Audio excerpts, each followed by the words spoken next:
India Pakistan இடையேயான அந்த மோதல் போக்கு தொடர்ந்து கொண்டு வரக்கூடிய நிலையில் இது சார்ந்த பல கருத்துக்களை நம்மோடு பகிர்வதற்காக ஓய்வு பெற்ற இஸ்ரோ விஞ்ஞானி திரு சிவசுப்பிரமணியன் நம்மோடு இணைந்திருக்கிறார். அவரோடு பேசலாம். சார் வணக்கம்.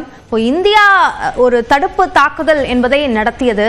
இதன் அடிப்படையில் நம்ம கிட்ட இருக்கிற அந்த டிஃபென்ஸ் மெக்கானிசம்ஸ் பத்தின உங்களுடைய பார்வை என்ன?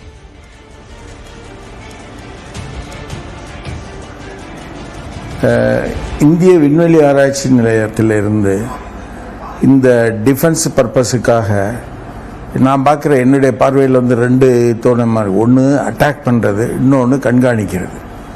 கண்காணிக்கிறதுல தான் இந்திய விண்வெளி ஆராய்ச்சி ISRO இப்போ தீவிரமாக ஈடுபட்டுக்கிட்டு இருக்கு. கண்காணிக்கிறதுக்கு அதுக்கு தேவையான remote sensing satellite, earth observation சேட்டலைட்டுன்னு சொல்லக்கூடிய EOS சேட்டலைட், கார்டோசாட், அந்த கார்டோசாட் இந்த எதிரிகளுக்கு மேலே பறந்து அது துல்லியமாக கேமரா மூலமாக படம் எடுத்து அது தாக்குதல் எந்த இடத்துல தாக்கியிருக்கு, எந்த இடத்துல டேமேஜ் ஆகிருக்குங்கிறத துல்லியமாக நமக்கு கணித்து கொடுக்கக்கூடிய தன்மை உடையது. இதில் நம்ம ஏற்கனவே ISRO Cartosat 1, Cartosat 2, Cartosat 3 3 type satellite விட்டுருக்கோம். எர்த் அப்சர்வேஷன், அதாவது பூமி நிலத்தை பரிசோதிக்கக்கூடிய.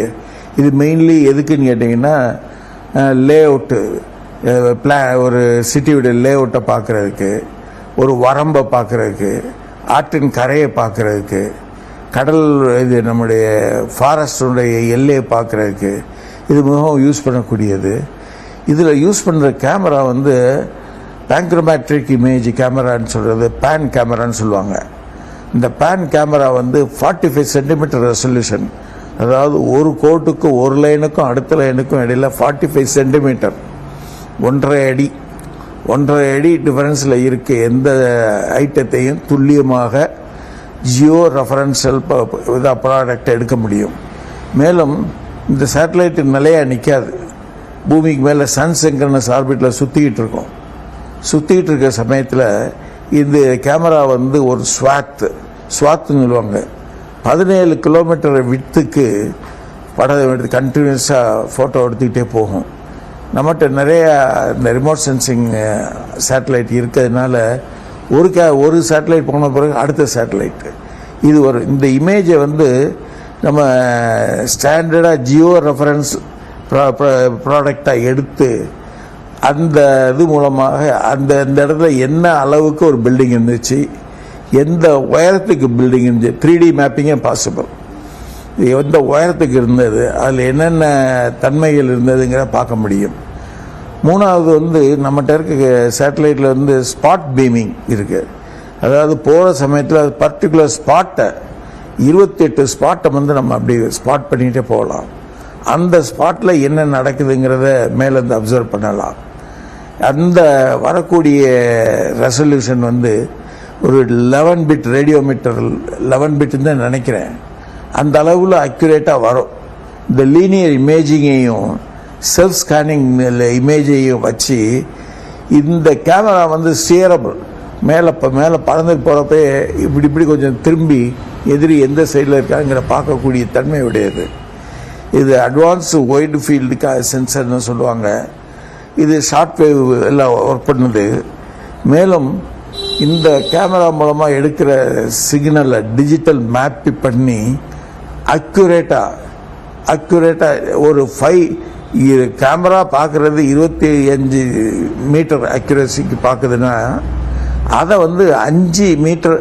5 சென்டிமீட்டர் அக்யூரேசிக்கு பார்க்கக்கூடிய அளவுக்கு டிஜிட்டலாக நம்ம கணிக்கலாம். ஜியோஸ்பாஷியல்னு சொல்லுவோம். ஜியோஸ்பாஷியல் மூலமாக 5 சென்டிமீட்டரில் இருக்கக்கூடிய அக்யூரேட்டாக ரெசல்யூஷனாக பார்க்கறதுனால அந்த பில்டிங்கில் இருக்க ஈவன் பால்கனியில் இருக்க திண்டு, அதில் இருக்க ஸ்டெப்பு வரைக்கும் நம்ம அக்யூரேட்டாக பார்க்க முடியும். இந்த ஜியோஸ்பாஷியல் ரெசல்யூஷன் நமக்கு அதிகமாக இருக்கிறதுனால ஒரு எதிரிகளுடைய டெரரிஸ்ட் இருக்கக்கூடிய இடம் அக்யூரேட்டாக நமக்கு தெரிஞ்சிச்சுன்னா அதை கம்ப்ளீட்டாக சர்வைலன்ஸ் பண்ணி நமக்கு தரவுகளை கொடுக்க முடியும். மேலும் இந்த இதில் லிஸ்ட் 3 சென்சர்னு ஒன்று இருக்குது. அதெல்லாம் அக்யூரேட்டாக நம்ம எர்த் அப்சர்வேஷன் சேட்டலைட்டில் வந்து நம்மளுடைய தொழில்நுட்பம் அதிகமானதுனால இந்த லிஸ் கேமரா, AWFS கேமரான்னு ஒன்று இருக்குது. இதெல்லாம் வந்து 56 மீட்டரில் இருந்து 5 மீட்டர் வரைக்கும் அக்யூரேட்டாக எடுக்கக்கூடிய தன்மை உடையது. இது இது குளோபல் லெவல் செக்யூரிட்டிக்கு ரொம்ப அக்யூரேட்டாக இருக்கும். டிஜிட்டல் எலிவேஷன் மாடல்னு சொல்லுவாங்க. அதாவது இது கேமராலேருந்து கிடைக்கக்கூடிய தகவல்களை டிஜிட்டலை அது அக்யூரேட்டாக ஆர்டிஃபிஷியல் இன்டெலிஜென்ஸை யூஸ் பண்ணி, செயற்கை நுண்ணறிவை யூஸ் பண்ணி ரொம்ப ரிஃபைன் பண்ணி அக்யூரேட்டாக மெஷர் பண்ண முடியும். அது மூலமாக டிஜிட்டல் ஆப்ஜெக்ட் ஐடென்டிஃபிகேஷன், DOI, அது பண்ணக்கூடிய தகவல் கிடைக்கக்கூடிய தன்மை இருக்குது. நம்மகிட்ட நிறைய சேட்டலைட் இருக்குது, ரிமோட் சென்சிங் சேட்டலைட்டு. இதன் மூலமாக இது நம்ம இந்த ஆப்ரேஷன் சிந்தூரில் நிறைய தகவல்களை நமக்கு டிஃபென்ஸுக்கு கொடுத்துருக்கு. இதை வந்து நம்ம நல்லா பயன்படுத்துகிறோம்னா டெரரிஸ்டுடைய மூமெண்ட், அவங்களுடைய மூமெண்ட் வரைக்கும் நம்ம அக்யூரேட்டாக பார்க்கலாம். இது ஒரு வகையான கண்காணிப்பு தன்மை. அட்டாக் பண்ணணும்னா நம்மகிட்ட மிசைல்ஸ் வந்து இந்தியாவில் நாட் ஓன்லி ISROவில் டிஃபென்ஸில் இருக்க மிசைல்ஸ், டாக்டிக்கல் மிசைல்ஸ் மினிமம் 250 கிலோமீட்டரில் போய் அடிக்கக்கூடிய தன்மையுடைய மிசைல்ஸ் எல்லாம் இருக்குது.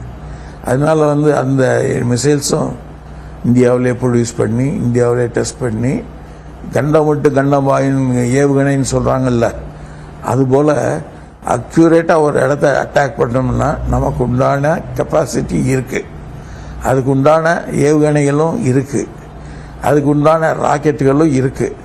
எந்த நேரத்தில் யாரை தாக்கணும்னு சொன்னாலும் நம்ம தாக்கக்கூடிய நம்மளுடைய கெப்பாசிட்டி இருக்குது.